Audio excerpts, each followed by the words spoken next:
5 जून 2025।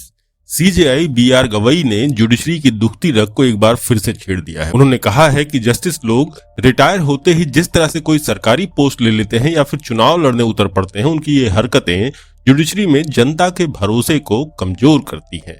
दरअसल retired chief justice Sanjeev Khanna सहित justice अभय S ओका ने कहा था कि वे रिटायरमेंट के बाद कोई पोस्ट नहीं लेंगे। अब उसी लाइन पर चलते हुए जस्टिस बीआर गवई ने भी यही बात उठाई है, क्योंकि रिटायरमेंट के तुरंत बाद सरकारी पोस्ट ले लेने वाले या चुनाव लड़ने वाले जज जुडिशरी में जनता का भरोसा कमजोर करते हैं। रिटायर होने के बाद अक्सर उन्हीं जजों को सरकारी पोस्ट मिलती है जो अपने टेन्योर में सरकार के पक्ष में झुके दिखते हैं। इसे उन्हें मिलने वाला इनाम माना जाता है और वैसे ही देखा जाता है। जस्टिस गवई के बयान के बाद से कोर्ट कचहरी में ये चर्चा खूब हो रही है कि उन्होंने राज्यसभा में बैठे एक रिटायर्ड जज की दुखती रग पर हाथ रख दिया है। ये जज साहब हैं रंजन गोगोई, जिन्होंने राफेल डील में मोदी सरकार को क्लीन चिट दी, अयोध्या केस में राम मंदिर के पक्ष में फैसला सुनाया और रिटायर होते ही राज्यसभा की सीट पकड़ ली। आज तक पब्लिक सवाल करती है कि क्या ये सब उनके सरकार के पक्ष में फैसलों का इनाम नहीं था। अदालत में बैठने वाले जजों के पास सिर्फ जस्टिस की ही जिम्मेदारी नहीं होती है, बल्कि उनके फैसले पूरे जुडिशियल सिस्टम में पब्लिक का भरोसा बनाए रखने में इंपॉर्टेंट रोल अदा करते हैं। जब जज रिटायर होने के तुरंत बाद सरकारी रोल या पोस्ट ले लेते हैं तो पब्लिक को ये साफ लगता है कि उन्होंने कुर्सी पर बैठ करके जो फैसले दिए थे वो फैसले कहीं ना कहीं उनके तो नहीं थे, किसी और ने उनकी कलम से लिखवाए थे। मसलन बात करें रंजन गोगोई की, जिन्होंने रिटायर होने के बाद 6 महीने के कूलिंग पीरियड का भी इंतजार नहीं किया था, और आज भी करोड़ों लोग ये मानते हैं कि राज्यसभा की जिस कुर्सी पर वो रिटायर होते ही कूद कर बैठ गए वो कहीं ना कहीं उनके लिखे उन फैसलों का इनाम है जिसकी कलम में भगवा स्याही भरी गई थी। ऐसे ही 2014 के बाद जस्टिस एस अब्दुल नजीर आंध्र प्रदेश के राज्यपाल बन बैठे थे। उनके अलावा एक और सुप्रीम कोर्ट के जज रिटायर होते ही दूसरी सरकारी कुर्सी पर जाकर जम गए। ऐसे मामलों से इस बात पर बहस होती है कि क्या ये पोस्टिंग जुडिशियल इंटीग्रिटी से समझौता नहीं करती हैं, खासकर पिछली सरकारों के तहत ऐतिहासिक मिसालों को देखते हुए। भारत में जुडिशरी लोकतंत्र का मजबूत हिस्सा है। इनका काम है संविधान को बचाए रखना और सरकार की गलत हरकतों को रोकना। जजों को बचाने के लिए संविधान में कुछ नियम है, जैसे आर्टिकल 124(4) है जो ये गारंटी देता है कि जजों को बेवजह नहीं हटाया जा सकता। आर्टिकल 124(7) रिटायर्ड सुप्रीम कोर्ट जजों को किसी भी कोर्ट में वकालत करने से रोकता है, लेकिन रिटायर होने के बाद की पोस्टिंग पर कोई साफ पाबंदी नहीं, जिसकी वजह से इस पर बहस चल रही है। रंजन गोगोई ने इस मौके का फायदा उठाया। उन्होंने ऐसे कई फैसले दिए जो मोदी सरकार के लिए फायदेमंद थे, जैसे राफेल में क्लीन चिट और अयोध्या में राम मंदिर का फैसला, और रिटायर होने के बाद राज्यसभा की सीट पकड़ ली। इन्हीं सारी चीजों से लोगों को लगता है कि जज अपने टेन्योर में सरकार के हितों को देखकर फैसले ले सकते हैं ताकि बाद में उन्हें कोई बड़ा पद मिले। इसीलिए सीजेआई गवई ही नहीं, सीजेआई संजीव खन्ना और जस्टिस ओका भी इसके खिलाफ बोले हैं। पहले भी जज इसके खिलाफ आवाज उठाते रहे हैं। सुप्रीम कोर्ट के पुराने जज दीपक गुप्ता ने 19 फरवरी 2023 को एक सेमिनार में कहा था कि रिटायर होने के बाद कोई फायदा नहीं लेना चाहिए। अगर जज रिटायर होने के बाद सरकारी पोस्टिंग पाने की सत्ता के गलियारों में खड़े होंगे तो इंसाफ की क्या उम्मीद रहेगी। द हिंदू अखबार ने भी 16 फरवरी 2023 को लिखा था कि ऐसी पोस्टिंग जजों को ये मैसेज देती है कि सरकार के पक्ष में फैसले देने का इनाम मिलेगा, जिससे होता यह है कि कोर्ट कमजोर हो जाता है। रंजन गोगोई का राज्यसभा में जाना इसका साफ उदाहरण है।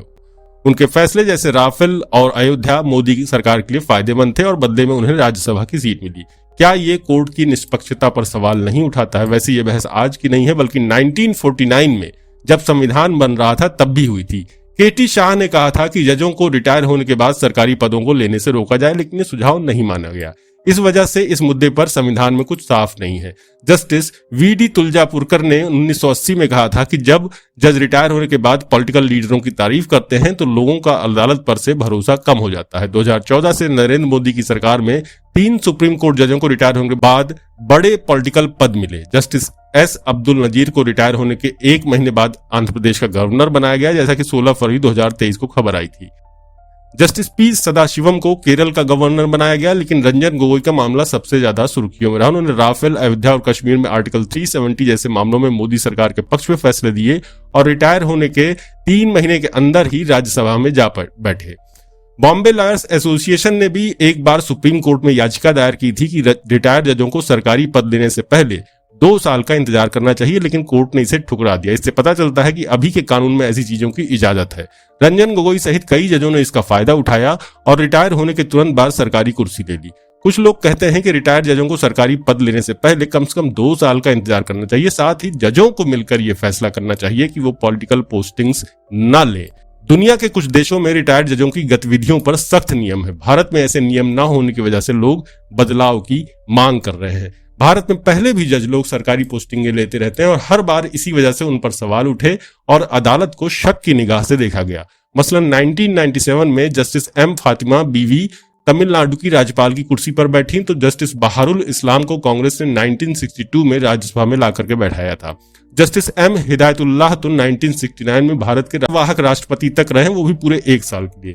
जस्टिस ए एम खानविलकर पिछले साल 2024 में लोकपाल के चेयरमैन बने तो 2028 में जस्टिस आर के अग्रवाल एनसीडीआरसी के चेयरमैन बने। जस्टिस आदर्श कुमार गोयल, जिनकी जस्टिस सूर्यकांत के प्रॉपर्टी के मामले में चिट्ठी एक बार फिर से वायरल हुई है, वो 2018 में एनजीटी के चेयरमैन बने। जस्टिस अशोक भूषण 2021 में एनसीएलएटी के चेयरमैन बने। जस्टिस एचएल दत्तू 2016 में एनएचआरसी के चेयरमैन बने तो उनसे पहले 2010 में जस्टिस केजी बालाकृष्णन एनएचआरसी के चेयरमैन बन चुके थे। ऐसे ही जस्टिस दीपक मिश्रा के चहेते और मोदी की प्रशंसा में सार्वजनिक रूप से उनकी आरती करने वाले जस्टिस अरुण मिश्रा को 2021 में राष्ट्रीय मानवाधिकार आयोग का चेयरमैन बनाया गया। याद हो तो उन्होंने अपना सरकारी बंगला भी खाली करने से मना कर दिया था। पता नहीं अभी खाली किया या वहीं रह रहे हैं। उनकी चेयरमैन के पद पर पोस्टिंग भी बड़ी खास थी क्योंकि वो पहले ऐसे सुप्रीम कोर्ट के जज थे जो चीफ जस्टिस नहीं थे, फिर भी उन्हें ये पद मिला। 2019 में उनके लिए मोदी ने मानवाधिकार कानून में बदलाव किया जिससे रिटायर्ड सुप्रीम कोर्ट जज भी इस पद के लिए योग्य हो गए। उनकी नियुक्ति पर 71 कार्यकर्ताओं और संगठनों ने विरोध किया। 16 जनवरी 2025 को उन्हें बीसीसीआई का ओम्बुड्समैन और एथिक्स ऑफिसर बनाया गया। आपको बता दें कि रिटायर होने के बाद जज एनएचआरसी में चेयरमैन और मेंबर ही नहीं बनते हैं, अक्सर कई और तरह के काम भी करते हैं। जैसे जस्टिस विद्युत रंजन सारंगी एनएचआरसी के मौजूदा मेंबर हैं। ऐसे ही इनकम टैक्स अपीलेट ट्रिब्यूनल का चेयरमैन अक्सर रिटायर्ड हाईकोर्ट जज होता है, जैसे जस्टिस चंद्रकांत वसंत बड़ाड जो बॉम्बे हाईकोर्ट से रिटायर हुए हैं। आईटीएटी में जुडिशियल मेंबर्स भी होते हैं जो ज्यादातर रिटायर्ड जज ही होते हैं और इनके फैसलों को हाईकोर्ट में सिर्फ कानूनी सवालों पर चुनौती दी जा सकती है। कई और जगहों पर रिटायर्ड जज काम करते हैं, जैसे केंद्रीय सूचना आयोग। ये आरटीआई कानून 2005 के तहत बना है। इसके मेंबर्स में कुछ रिटायर्ड जज या कानूनी फील्ड के लोग बड़े लोग होते हैं।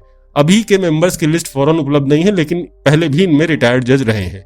इसी तरह से केंद्रीय प्रशासनिक ट्रिब्यूनल में रिटायर्ड जजों को जुडिशियल मेंबर्स के तौर पर रखा जाता है। सिक्योरिटीज अपीलीय ट्रिब्यूनल के चेयरमैन और मेंबर्स में कई रिटायर्ड जज होते हैं।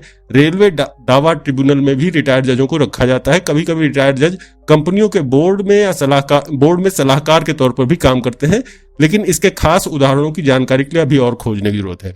यह आम नहीं है, लेकिन कुछ मामलों में रिटायर्ड जजों को सरकारी कंपनियों में बोर्ड मेंबर के तौर पर देखा गया है।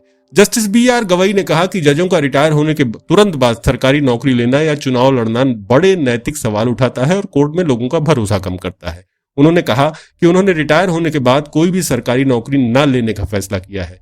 ब्रिटेन की सुप्रीम कोर्ट में एक गोलमेज सम्मेलन में गवई ने कहा कि ऐसी हरकतों से लोग सोचने लगते हैं कि जजों के फैसले भविष्य में मिलने वाले पॉलिटिकल या सरकारी पदों की उम्मीद से प्रभावित है। रंजन गोगोई ने तो ऐसा ही किया था जैसा जस्टिस गवई कह रहे हैं।